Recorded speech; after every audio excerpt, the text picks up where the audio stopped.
Buenas tardes, nosotros somos el equipo número 6 y les vamos a hablar sobre conceptos de desnaturalización de proteínas e identificación.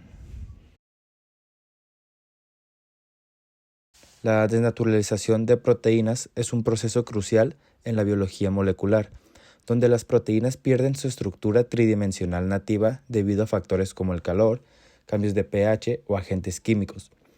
Esta pérdida de estructura puede tener consecuencias significativas en su función biológica. Para comprender y estudiar las proteínas se emplean diversas técnicas de identificación: la espectrometría de masas, la electroforesis en gel y la inmunotransferencia son ejemplos clave. Estas herramientas permiten analizar la composición, la estructura y la secuencia de aminoácidos de las proteínas, brindando así información esencial para la investigación biomédica y científica. La desnaturalización de las proteínas ocurre cuando se pierde la conformación espacial o la estructura tridimensional de la proteína. Este es un proceso en el cual una proteína sufre un cambio estructural que produce a su vez un cambio funcional, pudiendo llegar a la pérdida total de la función biológica. La desnaturalización suele ir acompañada de cambios en las propiedades físico-químicas de la proteína. La más común es la pérdida de solubilidad, aunque no siempre ocurre esto. La desnaturalización de proteínas es consecuencia de algún factor externo. A esto se les llama agentes desnaturalizantes, de los cuales se hablará en un momento. También es importante mencionar y tomar en cuenta que el proceso de desnaturalización no afecta a la estructura primaria de la proteína, es decir, no afecta a la cadena de aminoácidos que forma la proteína, solamente a su conformación espacial. Hay varios factores que pueden afectar este proceso. A continuación, hablaré de algunos de los factores más comunes que influyen. Primeramente tenemos los cambios en la temperatura. La temperatura es uno de los factores más importantes que afecta a la desnaturalización. A medida que ésta aumenta la energía cinética en las moléculas, lo que puede causar la ruptura de los enlaces que mantienen la estructura tridimensional de la proteína. Ahora tenemos a los cambios en el pH. El pH también puede influir en la desnaturalización, debido a que los cambios pueden alterar la carga eléctrica de los aminoácidos que componen la proteína, lo cual a su vez afecta las interacciones electrostáticas y la estructura tridimensional. Otro sería la presencia de productos químicos. Algunos productos químicos como los disolventes orgánicos, los ácidos fuertes o los metales pesados pueden desnaturalizar las proteínas. Estos productos químicos interactúan con las moléculas de la proteína y alteran su estructura tridimensional. Y por último, la presión. La presión también puede influir en la desnaturalización. A medida que la presión aumenta, las moléculas se comprimen y esto puede interferir con las interacciones que mantienen la estructura tridimensional de la proteína. Aunque estos son solo algunos de los factores que afectan a la desnaturalización más comunes, es importante tener en cuenta que cada proteína es única y puede responder de manera diferente a estos factores u otros. Ahora vamos con dos ejemplos de desnaturalización de proteínas. Primeramente tenemos el ejemplo de la cocción del huevo. Como sabemos, el huevo está principalmente compuesto por agua, proteínas, minerales, grasas, glucosa, etc. Una de las proteínas más presentes es la ovoalbúmina y su desnaturalización provoca la aparición del color blanco de la clara. Lo que sucede en este caso es que cuando la temperatura es elevada, aumenta la energía cinética de las moléculas y destruye las interacciones débiles que mantienen la estructura terciaria.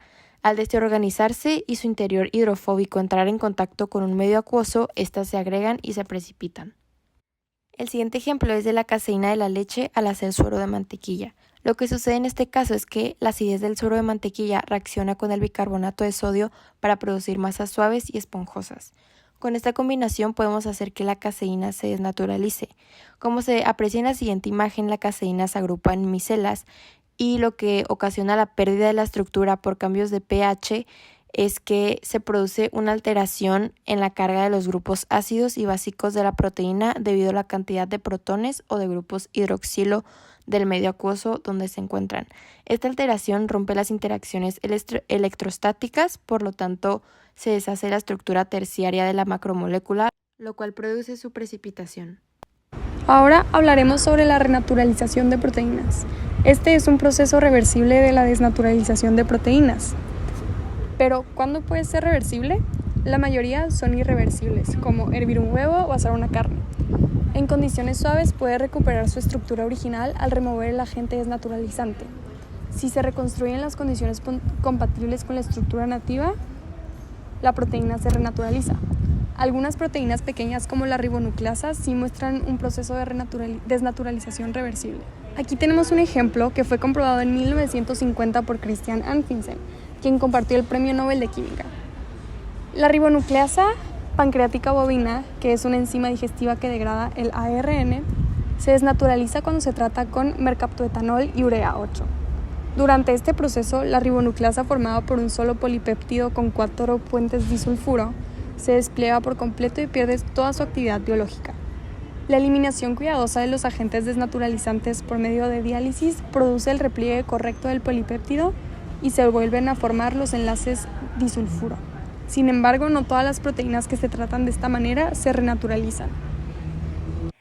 A continuación vamos a hablar sobre la identificación de proteínas. Esta va a tener como objetivo la detección, cuantificación y análisis de proteínas, con la finalidad de investigar una gran variedad de procesos biológicos mediante técnicas especializadas, que más adelante veremos las principales. La cuantificación de proteínas es la medición de la concentración de proteína total en una muestra. Las proteínas se pueden cuantificar directamente mediante absorbancia o también indirectamente mediante métodos colorimétricos o fluorimétricos, que ofrecen ventajas con una mayor sensibilidad. Muy bien, ahora pasa su compañero David explicando sobre las técnicas de identificación de proteínas. Recalcando el cómo actuarán estas, cabe recalcar hechos muy importantes. Primero, el hecho de que las proteínas se pueden conseguir gracias a alguna muestra biológica que puede ser, por ejemplo, sangre u orina. También que cada proteína va a trabajar con exactamente una carga específicamente en la mayoría de los casos. Carga la cual puede independientemente poseer un polo positivo o negativo.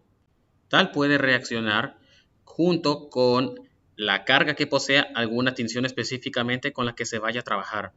Azul de Comasie, Folinciocalteau, etc. También que algunas tinciones trabajan con la carga positiva o negativa de los aminoácidos como podrían ser muy popularmente el triptófano, la histidina, la fenilnalanina, etc. Bien, pasando primeramente a hablar sobre el ensayo de Bradford o la técnica de la tinción de azul de Comasie. En esta técnica a una muestra se le va a agregar una tinción conocida como ensayo de Bradford o azul de Comasie, la cual va a poseer una carga negativa, así atrayendo estructuras como los aminoácidos que pueden poseer una carga positiva. Tiñendo de azul las proteínas. Se caracteriza de ser rápida, alcanzando un rango de concentración de alrededor de entre 20 a 2000 microgramos sobre litro, llegando a absorber a una cantidad de alrededor de los 595 nanómetros. Efectiva para identificar estructuras que componen aminoácidos de arginina, triptófano, tirosina, histidina u otros. Otra técnica efectiva para identificar proteínas es el ensayo de Lowry. Este alcanza un rango de concentración de entre los 10 a los 1000 microgramos sobre mililitro. Trabaja con reactivos de Biuret, lo que le da la capacidad de identificar patrones que se asemejen a algo derivado del cobre que posea carga positiva. También a la vez utilizándose un reactivo conocido como Folinciocalteau, dando una tonalidad entre azul y verdosa.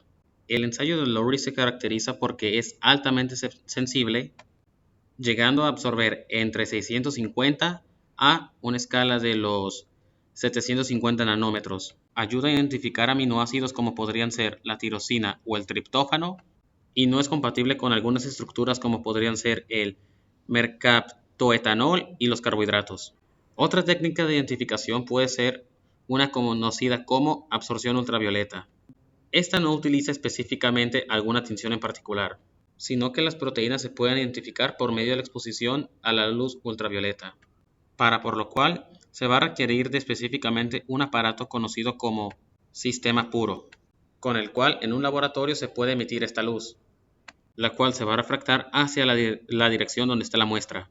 Se caracteriza esta técnica de ser rápida y sensible, así como puede ser el ensayo de Lowry, con un rango de concentración esta de 0.1 a 100 microgramos sobre mililitro, con una absorción de alrededor de los 280 nanómetros en aminoácidos como pueden ser el triptófano nuevamente y la tirosina.